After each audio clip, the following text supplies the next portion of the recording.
howdy, Kate. I'm just roughing out the big news story. What news story? Yesterday, Steve and Betty Joe's airplane trip from Springdale. When did you hear about that? Uncle Joe was in earlier. Oh, he does get around. You know, he can beat a rumor down the valley. Hey, listen to this, Kate.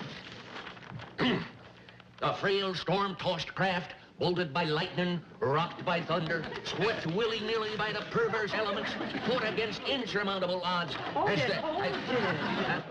Where did you get such talk? I've been saving it, Kate. It come out of a review of an old Buddy Rogers movie. Well, you better keep saving it. They might rerun the movie. This was going to be my headline story. Well, you can still have your story. Just say, Steve Elliott and Betty Joe Bradley, on their way back from Springdale, got caught in an electric storm. But they landed safely at the Shady Rest, and I need half a dozen cans of tuna. The way you put it, Kate, you make half a dozen cans of tuna sound more exciting than the story.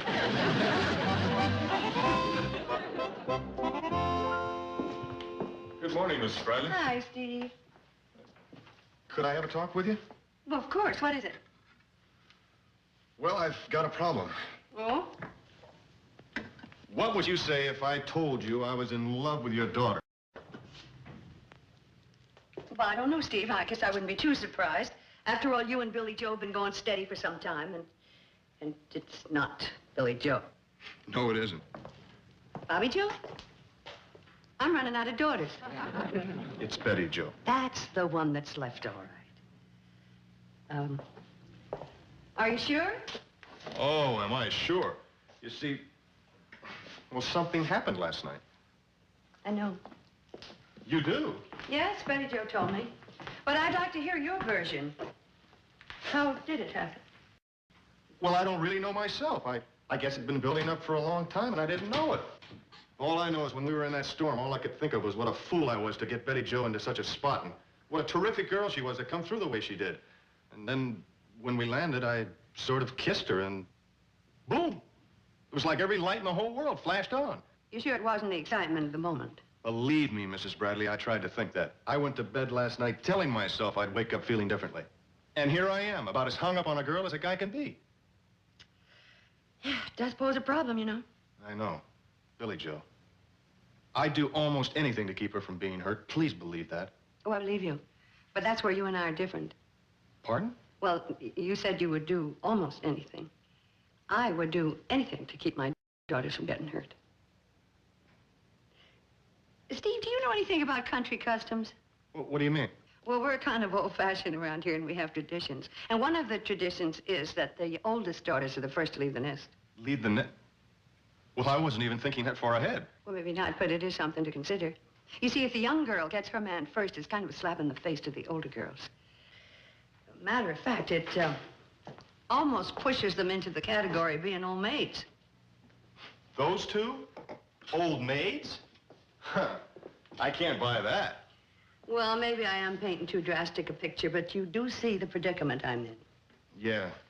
Looks like somebody's going to end up being hurt no matter what. Exactly. And, Steve, I wish I were wise enough to settle this thing right off, but I'm not, so I'm going to have a little time to think of something. In other words, would you hold off declaring yourself? Think you could do that? Sure I could. And, Mrs. Bradley, you know I didn't set out to cause anything like this, don't you? It just happened. I know. Oh, boy. Hey, Kate, I got some. Listen. What is it? Well, if my calculations are correct, I'm tracking a moon satellite. Yeah, that's what it is, all right. Hey, this is a powerful thing. Yeah, it sure is. Have you tried tracking the porch? Huh? What do you mean?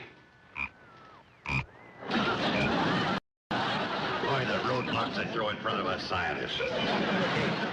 You just don't know my problem. I'll trade you even. Kate, something bothering you? What is it? Maybe I can help you out. No, I don't. Wait a minute. Maybe you can. After all, it is a family problem. Yeah? Yeah, it's about Steve and Betty Joe. They're serious. Serious about what? They're in love. No kidding. How about that? It doesn't disturb you? No, why should it? I think it's terrific. You do? Yeah, think what it'll do for the dynasty. What? Steve's a great pilot, and Betty Jo's a terrific mechanic. You couldn't get a better combination for the crop dusting business. Matches like this are made only in the grease pit. Hey, this is going to work out great.